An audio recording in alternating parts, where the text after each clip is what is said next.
Bonjour à tous et bienvenue sur cette nouvelle vidéo. J'espère que vous allez bien. En ce qui me concerne, moi ça va très très bien parce que je viens de rentrer là juste d'Amsterdam. Je m'étais pris, on va dire, quelques petits jours de vacances. Et là, en rentrant, je me suis dit, ah, voilà, il y a beaucoup de volatilité en ce moment sur les marchés. Les portefeuilles, que ce soit le PEA, le compte titre, ça a pas mal baissé. Donc voilà, je me suis dit, je vais faire une petite vidéo mise à jour pour vous montrer tout ça, hein, parce que vous savez, ici, c'est une chaîne où il n'y a pas de tabou, où moi je dis les choses comme elles sont, dans les moments de baisse ou les moments de hausse. Voilà, moi je suis pas là pour vous vendre quoi que ce soit, X, Y, Z, ou d'avoir de la monétisation, d'affiliation, de vente de formation, de coaching, de je sais pas quoi. Donc je suis libre de mes propos et c'est une liberté qui est très importante pour moi. Donc voilà, si on va et puis en plus de ça, cette vidéo, ça va être aussi un petit coup de gueule concernant la personne qui nous sert de président actuellement. Et on va revenir un peu sur l'allocution qu'il a faite Macron il y a un jour ou deux là, parce que je trouve qu'il y a quand même pas mal de choses à dire et qui méritent d'être relevées, quoi. Voilà, donc on va commencer déjà par la revue du PEA. Donc là, on est sur la page du PEA. Oui, ces derniers jours là, ça a pas mal baissé. Surtout, là, surtout aujourd'hui, le luxe il a pas mal baissé parce que je crois qu'il y a eu des news venant de Chine qui disaient que éventuellement la reprise ne se ferait pas totalement en 2025, la reprise de l'économie chinoise, qu'il y avait toujours des signes de fébrilité. Donc on a eu quelques mouvements voilà sur le luxe, hein, LVMH, L'Oréal qui ont un peu dévissé, on va dire. Après Ferrari, elle a bien baissé aussi parce qu'elle avait eu un pic. Là, je sais pas si ceux qui suivent un peu la valeur, elle était montée à 490. Enfin, elle les avait frôlés. Je crois qu'elle a fait 487, un truc comme ça. Là aussi, ça a bien dégonflé, hein, 412 maintenant. Et par contre, Air Liquide, elle se comporte très bien. Là, on a un exemple à travers Air Liquide de son caractère défensif, on va dire, hein. Je crois qu'elle est à son prime d'ailleurs, elle est à son plus haut historique, hein, il me semble. Ouais, il me semble qu'elle avait jamais franchi les 180. Et donc elle se porte bien, elle est au plus haut historique. Vous allez me dire tant mieux parce que c'est la plus importante de mon portefeuille. Voilà. Ensuite, on va s'attarder sur notre petit CTO. Donc voilà, le CTO, par contre, là, c'est vraiment la dégringolade. On perd 10% depuis le PRU. Voilà, on le voit là, hein, on est à 223 et mon PRU, il est à 13 euros de plus. Effectivement, ça fait 10% presque de perte latente, bien sûr. Donc voilà, qu'est-ce qu'on peut dire sur ça? On peut dire bien sûr qu'on a regretté de pas avoir vendu à 270 et de pas acheter maintenant, hein, voilà. Mais bon, on n'a pas de boule de cristal. Et c'est vrai qu'en ce moment, il y a beaucoup de volatilité due notamment à Donald Trump, parce que c'est quand même un personnage qui est imprévisible. Et donc, qui dit personnage imprévisible dit volatilité sur les marchés. Notamment à travers la mise en place de ces tarifs douaniers à destination du Canada, du Mexique, de la Chine, éventuellement de l'Europe. Donc ça provoque pas mal de tensions sur les marchés. Euh, L'Ukraine aussi, c'est un facteur de risque, on va dire, enfin un facteur d'agitation des marchés parce que les gens ils savent plus sur quel pied danser, le désengagement des Américains, le renforcement des Européens dans leur défense. Ça aussi, ça crée des mouvements. Et en général, la volatilité sur le marché, quand il y a beaucoup d'incertitudes comme ça se traduit souvent par des baisses, hein. Et donc c'est ce qu'on voit aujourd'hui, enfin en ce moment plutôt, même outre-Atlantique, hein, sur les indices américains, il y a aussi des baisses, hein, c'est pas que en Europe. Et voilà, donc après moi, Schneider Electric, il y a rien qui a changé fondamentalement sur la valeur de façon intrinsèque, mais elle est voilà victime du marasme économique et de la conjoncture ou de la conjoncture actuelle. Ok, donc maintenant qu'on a traité un peu les portefeuilles, on va pouvoir parler 2 secondes de Macron et de l'allocution qu'il a faite il y a 2 jours sur l'Ukraine. Voilà, si je parle de ça avec vous, c'est parce que bah, on est quelques-uns sur cette chaîne, hein, bien sûr, on est pas, on est une très petite communauté, hein, mais bon, voilà, moi j'ai envie que les gens se réveillent honnêtement, parce que pour moi ce mec il est dangereux pour la France et je sais pas, j'ai l'impression que il y a plein de gens qui se rendent pas compte et en fait, c'est un menteur, c'est un manipulateur et c'est surtout un inconscient ou alors un mec qui veut nous précipiter dans une guerre alors que nous, on n'a rien demandé de base, en fait. Je vais vous détailler tout ça parce que là, je dis des choses, mais c'est basé sur ce qu'il a dit dans son allocution. Par exemple, déjà, moi, j'adhère pas au narratif qui dit, enfin, c'est ce qu'il disait dans sa vidéo. En gros, il nous prend pour des petits enfants de 5 ans parce qu'il nous présente les choses d'une façon comme on expliquerait à quelqu'un de 4 ans. Il nous dit, alors, c'est très simple, l'Ukraine, ce qui s'est passé, c'est que tout a commencé en février 2022, quand Poutine a envahi l'Ukraine. Il a dit, oui, alors il y a un agresseur, il y a un agressé. L'agresseur, c'est la Russie, l'agressé, c'est l'Ukraine. Mais comment dire?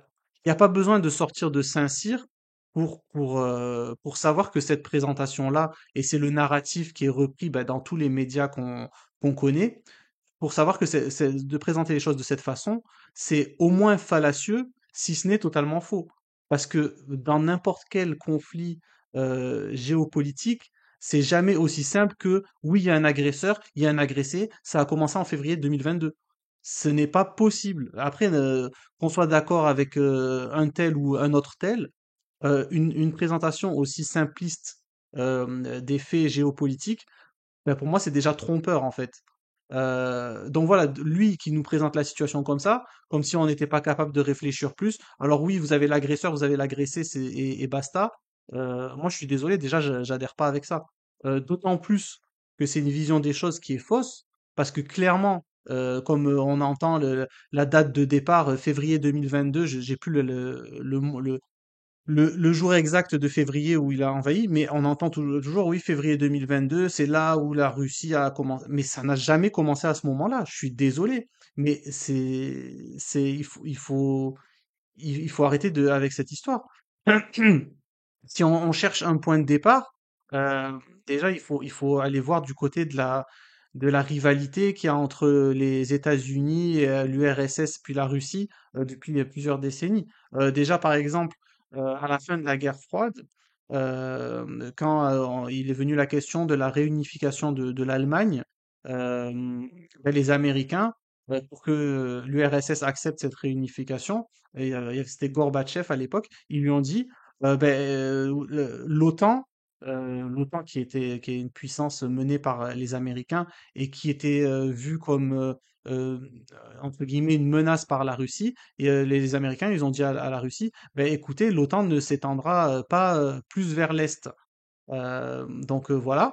Après, ben, il y a eu la réunification de l'Allemagne et les années qui ont suivi, qu'est-ce qui s'est passé? Les Russes, ils ont vu que ben, plein de pays d'ex-URSS, ils ont commencé à rejoindre l'OTAN, alors que malgré la promesse qui leur avait été faite que l'OTAN ne s'étendrait pas, et ben l'OTAN s'était étendue. Donc déjà, ça, la Russie, ils ont bien vu qu'on leur mettait à l'envers un peu quelque part. Donc déjà, il y a eu ça.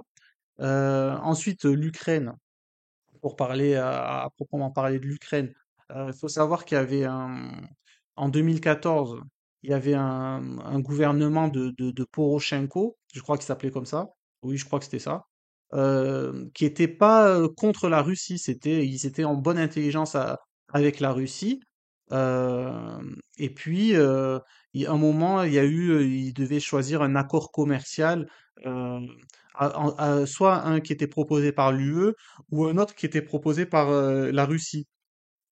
Et alors, je crois, le gouvernement de l'Ukraine de l'époque, ils avaient choisi l'accord commercial de la Russie qui était plus bénéfique pour eux, en fait, d'un point de vue argent et tout ça. Et il s'est trouvé que il y avait il y avait il y avait des personnes qui étaient pro-occidentaux, pro-américains, pro-européens et qui ont pris ce prétexte d'accord pour en fait euh, faire des manifestations qui ont été ces manifestations largement euh, soutenues par les agences gouvernementales américaines. Et ça a été ben, révélé même publiquement parce que il y avait la Russie qui ont intercepté des communications euh, téléphoniques de secrétaire d'État américaine qui s'appelait Victoria Nuland, qui parlait avec l'ambassadeur des États-Unis en Ukraine de l'époque, où il y avait cette révolution du Maïdan et tout ça. Et elle était en train de lui dire, oui, dans le nouveau gouvernement ukrainien, on va mettre un tel, on va mettre un tel, un tel, un tel. Et ça a été rendu public hein, comme manifestation. Et en gros, bah, derrière ces manifestations populaires qui ont été encouragées, on va dire, par les USA dans le but d'étendre leur influence au maximum sur l'Ukraine.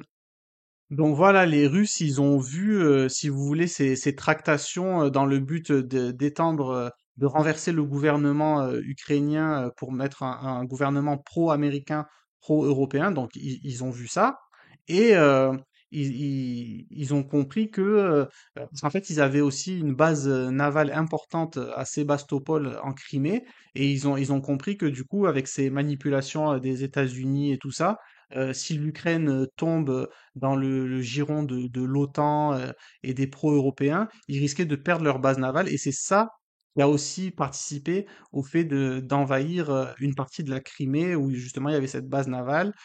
Et puis en plus de ça, il faut arrêter quand on dit les Ukrainiens comme si c'était une population homogène, alors que c'est pas du tout le cas parce que en Ukraine, il y a des Ukrainiens qui sont, on va dire, plus affiliés à l'Ouest, et puis il y a aussi des régions d'Ukraine où il y avait justement des Ukrainiens qui étaient russophiles et russophones. Et ces gens-là, pendant après la révolution de 2014, c'est des gens qui étaient assez, on va dire, maltraités par le pouvoir en place. Ils avaient des droits en moins, des choses comme ça, et tout ça. Et d'ailleurs, c'est les régions actuellement qui sont occupées par la Russie, c'est ces régions-là qui étaient dites pro-russes.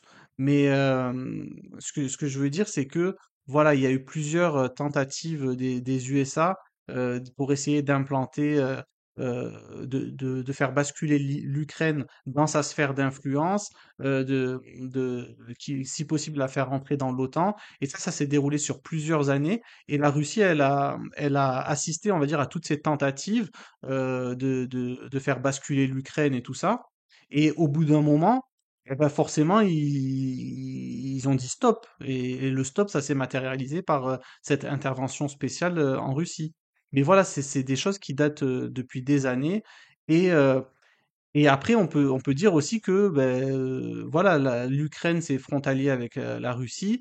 Et la Russie n'a pas envie d'avoir des bases militaires de l'OTAN avec des missiles pointés sur eux, juste de l'autre côté de la frontière. Et on peut comprendre ça, c'est aussi légitime en termes de sécurité nationale de la Russie. C'est comme à l'époque de la guerre froide avec euh, les missiles de Cuba, quand il y avait euh, les Russes, ils ont envoyé des missiles à Cuba pointés sur les États-Unis, et ben Kennedy n'était pas d'accord et il a dit ben, vous allez enlever ça tout de suite. Et ben, c'est la même chose en fait qui se passe un peu avec la Russie, qui veut pas que ben, l'Ukraine soit un tremplin pour l'OTAN et qui puisse être directement collé à son territoire en fait. Mais moi-même, si vous voulez, je suis même pas spécialiste des causes et des effets. Je me suis renseigné ici et là, et enfin voilà. Mais après, il y a plein de gens qui expliquent mieux que moi tout ça. Mais ce que je veux dire, c'est que l'explication de Macron, agresseur, agressé, février 2022, ça, il faut arrêter. C'est pas humainement entendable. Bah, et c'est la preuve qu'on nous prend vraiment pour voilà, des CONS, quoi. Et je trouve que c'est grave et les Français ils devraient se réveiller en fait. Parce que c'est pas normal qu'on ait un mec comme ça qui nous balance des inepties et que personne dise rien, que tous les médias sont à l'unisson dans le même sens pour relayer les mêmes messages fallacieux et complètement faux. Euh, Par exemple, un autre truc qu'il a dit, parce que monsieur, il veut visiblement installer un climat de terreur en France. Est-ce que c'est le rôle d'un président de vouloir faire peur aux Français sur des trucs qui sont pas fondés? Enfin, je sais pas, mais voilà. En tout cas, c'est son objectif à lui. Voilà. Bon, il a dit dans sa vidéo, oui. euh, alors, nous avons une Russie qui est surarmée et qui est à nos frontières. Donc voilà, là vous avez bien la phrase pour faire inquiéter les gens. Donc la Russie serait surarmée et à nos frontières. Donc faut savoir que ça, c'est des gens, il y a 2 ans, ils t'expliquaient que l'armée russe, elle allait dans les décharges publiques pour désosser des lave-linges et des micro-ondes pour mettre les puces dans des trucs militaires. Et là maintenant, non, maintenant ça a changé, elle est surarmée maintenant. Donc voilà, mais faut arrêter nous prendre pour des abrutis. Franchement, c'est trop là, c'est le mensonge à l'état pur. C'est comme, rappelez-vous, à l'époque, Bruno Le Maire qui avait dit oui, avec nos sanctions, nous allons mettre l'économie russe à genoux. Vous vous rappelez cette phrase? Mais est-ce que là, vous avez vu une économie russe qui est à genoux, vous? Bah non. C'est nous qui sommes à genoux avec leurs sanctions, ça nous a coûté à nous. Par exemple, le fait qu'on reçoit plus de gaz russe et de pétrole russe bon marché, et ben ça a fait péter les prix de l'électricité, donc on a payé beaucoup plus cher notre énergie. Même si après ils ont fait soi-disant un bouclier tarifaire ou je sais pas quel truc, mais ça c'est de la dette en plus. Donc au final on le payera aussi. Donc la seule économie qui a été à genoux, c'est un peu la nôtre, hein. Voilà. Et puis même, il le dit même maintenant, Macron, il l'avoue lui-même, s'il dit que la Russie est surarmée ou je sais pas quoi, alors que soi-disant, il y a 2 ans, faisait de la récupération. Enfin, voilà, je veux dire, ils passent leur temps à faire des conneries et à nous mentir. Soi-disant, l'économie russe, elle allait être à genoux. Et ben, c'est nous qui avons payé plein de trucs pour rien au final. Et voilà, je reviens aussi sur la partie de quand il dit oui, la Russie est à nos frontières. Il avait même dit oui, il y a seulement tant de kilomètres entre je sais pas quoi et je sais pas quoi. Sous-entendu, ayez peur parce qu'ils vont bientôt venir chez nous. Enfin, faut arrêter aussi ce mensonge éhonté de vouloir faire croire que Poutine il veut envahir la planète.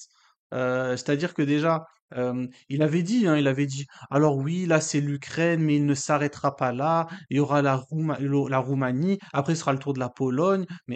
Mais c'est n'importe quoi, mais on nage en plein délire. Vous pensez vraiment que Poutine, qui a le pays le plus grand pays de la planète, enfin vous avez compris, si c'est pas le plus grand, c'est le deuxième, enfin voilà, il ne remplit même pas de sa propre population, et vous voulez penser qu'il veut aller conquérir l'Espagne, le Portugal, la France, avec des dettes abyssales et des croissances zéro. Enfin, je veux dire, mais ça tient pas la route 2 secondes. Et puis pour les raisons que je vous ai expliquées avant, on comprend un peu le contexte de pourquoi il y a eu cette intervention militaire russe en Ukraine, avec tout le background par rapport à l'OTAN, par rapport au jeu des influences, par rapport à tout ce qui s'est passé sur plusieurs décennies. Euh, alors après que l'autre imbécile, il nous raconte que Poutine veut envahir l'Europe, il faut arrêter de 2 secondes. Poutine n'a jamais dit ça. Et même, je crois qu'il avait même fait un moment, on lui avait posé une question, quoi, il a dit non, moi jamais, j'ai pas du tout, c'est pas mes intentions du tout.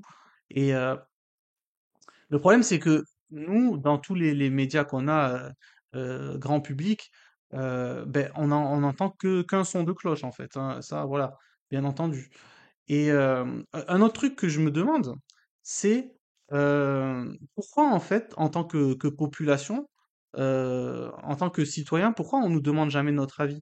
Par exemple, toute cette histoire d'Ukraine, on a dépensé des milliards, on a envoyé des milliards, on a envoyé des équipements militaires là-bas, mais jamais à un instant on nous a demandé, oui, mais qu'est-ce que vous en pensez? Parce que c'est quand même votre argent en fait. Est-ce que vous en pensez qu'on envoie tout ça là-bas, qu'on fasse venir les Ukrainiens là, qu'on leur donne la CMU, qu'on leur donne des logements, alors qu'il y a plein de Français qui sont euh, en galère. Après, bon, je veux pas mettre en opposition les souffrances des gens, parce que au final, des gens, c'est des gens, qu'ils soient français ou pas. Mais je veux dire, déjà, il faut faire du ménage devant sa porte avant de vouloir. Enfin voilà. Donc pourquoi, en fait, on ne demande pas notre avis? Pourquoi on ne demande pas, oui, est-ce que vous voulez envoyer des milliards là-bas? Est-ce que vous voulez qu'on leur donne des équipements militaires? Parce que nous, au final, c'est pas notre affaire, au final, l'Ukraine, la Russie, enfin, je veux dire, mais on est quand même traîné dedans par des dirigeants qui ne demandent rien à personne. Et là, monsieur, nouveauté, oui. Alors, j'ai ouvert le débat pour partager notre force nucléaire à l'Europe, mais de quel droit en fait? Mais vous vous rendez compte ou pas? Parce que ça, ça nous appartient, c'est le général de Gaulle et les gens d'après et tout ça. Enfin, oui, je pense, parce que moi, bon, voilà, moi, vous savez, je suis pas un expert de la politique, mais c'est les prédécesseurs qui ont mis ça en place, ça appartient au peuple. Et pourquoi lui, il s'arroge le droit de vouloir ouvrir des débats avec quelque chose qui fait partie de la souveraineté la plus euh, ultime de la nation? Et soi-disant, si on est dans une démocratie, on devrait avoir notre mot à dire sur ça.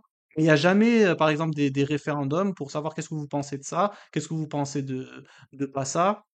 Ou alors, s'il y a un référendum, ce sera pour choisir la couleur des ascenseurs dans la mairie du 14e arrondissement, quoi. Enfin, ouais, des trucs voilà, quoi. Donc moi, ça, personnellement, ça me choque beaucoup, hein. Le fait qu'on soit jamais consulté. Mais moi, je vous dis, pour moi, on n'est pas du tout dans une démocratie. Euh, et comme je disais en début de vidéo, la propagande, elle est vraiment des deux côtés.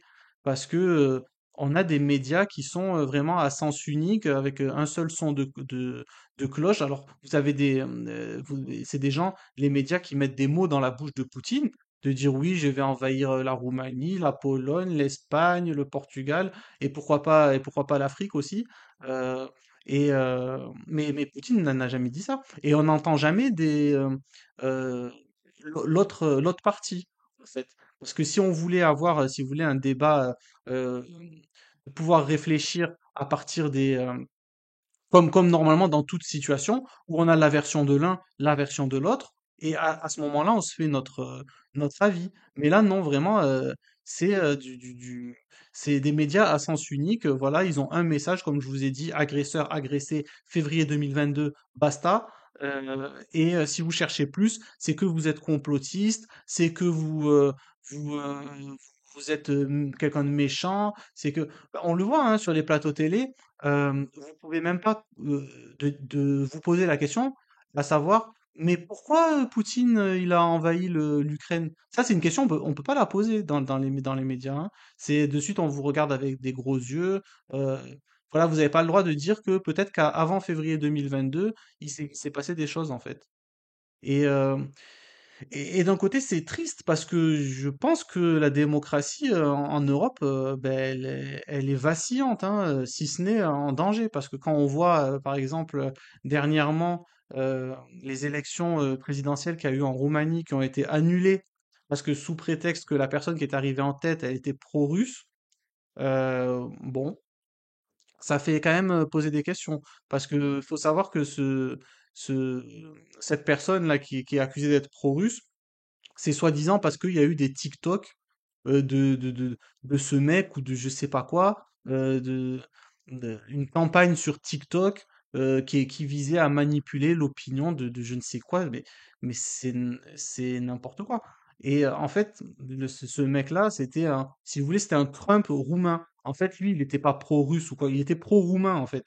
Donc il voulait mettre la Russie en avant et il s'inscrivait pas dans les idéaux de toute, on va dire, cette oligarchie de Bruxelles, européiste, mondialiste, tout ça.